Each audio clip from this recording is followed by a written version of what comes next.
Le sport est un phénomène social total qui reproduit en les exacerbant les contradictions de la société globale, les rapports sociaux de production, de domination, d'exploitation et de discrimination. La phrase est de Jean-Marie Brome. Salut, aujourd'hui je vous propose de décrypter une pratique présente dans le monde entier qui représente un marché qui se compte en centaines de milliards de dollars et qui emploie des millions de personnes. Cette pratique, c'est le sport.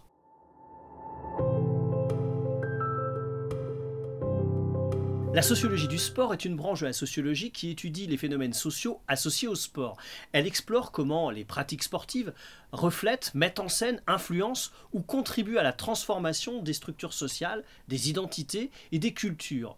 Je vous propose une petite exploration de la question à partir de quelques théories sociologiques classiques ou plus récentes.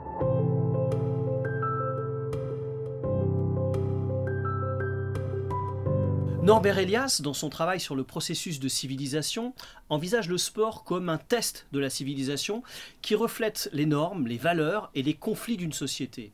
Les sports révèlent les tensions entre les classes sociales, les inégalités de genre et les discriminations raciales. Par exemple, la lutte pour l'égalité dans le sport féminin et les débats autour des athlètes transgenres sont des miroirs des luttes sociales plus larges. Des auteurs comme Michael Messner, dans ses travaux sur le sport et le genre, montrent que le sport sert à la fois de terrain de reproduction et de contestation des normes de genre.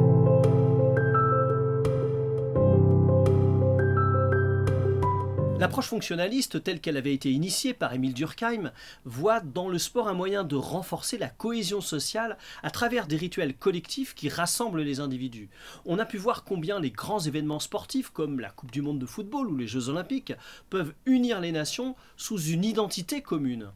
Parallèlement à ça, une sociologie plus critique, suivant les pas, entre autres, de Pierre Bourdieu, montre combien le sport peut aussi exacerber les divisions sociales en maintenant et en perpétuant des structures de pouvoir. Dans la distinction, Pierre Bourdieu montre que les préférences sportives des individus sont largement influencées par leur habitus.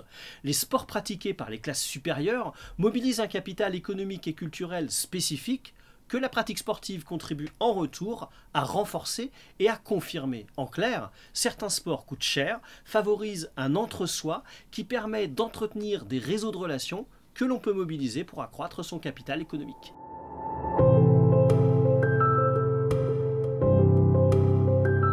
La globalisation a transformé le sport en un phénomène mondial qui transcende les frontières nationales, impliquant des échanges culturels complexes et souvent des inégalités économiques.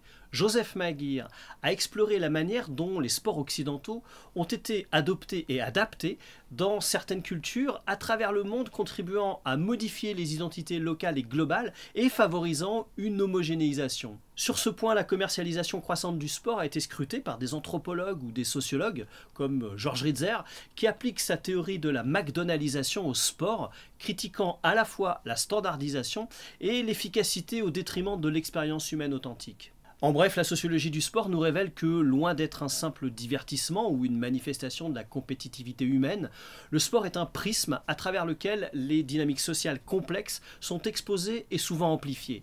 Comme le dit l'anthropologue Clifford Geertz, le sport est une histoire que nous nous racontons à nous-mêmes sur nous-mêmes.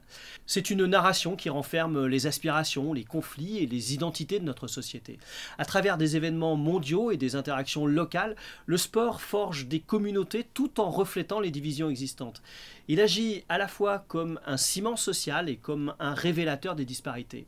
En comprenant le sport en tant que phénomène social total, on peut mieux appréhender les structures de nos sociétés. Voilà, j'espère vous avoir donné envie d'en savoir plus sur le sport, de vous abonner à la chaîne et de partager ses contenus. Je vous donne rendez-vous très bientôt pour aborder un autre sujet ou un autre auteur des sciences sociales. D'ici là, portez-vous bien. Salut!